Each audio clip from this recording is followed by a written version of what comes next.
یا رب صل وسلم دائما ابدا علی حبیبک خیر الخلق کلہم۔ عزیز ساتھیو، آج ہم سورہ احزاب کی آیت نمبر 18 کے بارے میں پڑھیں گے۔ اعوذ باللہ من الشیطان الرجیم، بسم اللہ الرحمن الرحیم۔ قد يعلم الله المعوقين منكم والقائلين لإخوانهم هلم إلينا ولا يأتون البأس إلا قليلا۔ قد بے شک، یعلم جانتا ہے، اللہ رب العزت، المعوقین جہاد میں رکاوٹ ڈالنے والوں کو، منکم تم میں سے، والقائلین اور کہنے والے، لإخوانہم اپنے بھائیوں سے، ہلما کہ چلے آؤ، الینا ہماری جانب، ولا اور نہیں، یأتونا وہ آتے ہیں، البأسا لڑائی کے لیے، الا مگر، قلیلا بہت کم۔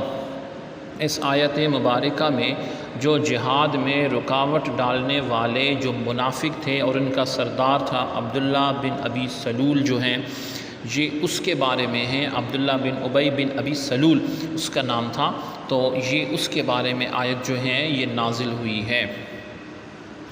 اور مفسرین اس کے بارے میں فرماتے ہیں کہ منافقین کے پاس یہودیوں نے پیغام بھیجا تھا کہ تم کیوں اپنی جانیں ابو سفیان کے ہاتھوں سے ہلاک کرنا چاہتے ہو، یعنی اپنے آپ کو کیوں مارنا چاہتے ہو؟ اس کے لشکری یعنی اس کے لشکر کے لوگ اس مرتبہ اگر تمہیں پا گئے، یعنی تم ان کے سامنے آ گئے، تو تم میں سے کسی کو باقی نہیں چھوڑیں گے۔ ہمیں یہ اندیشہ یعنی خطرہ ہے کہ تم کسی مصیبت میں گرفتار نہ ہو جاؤ، تم ہمارے بھائی اور ہمسائے ہو، اس لیے ہمارے پاس آ جاؤ۔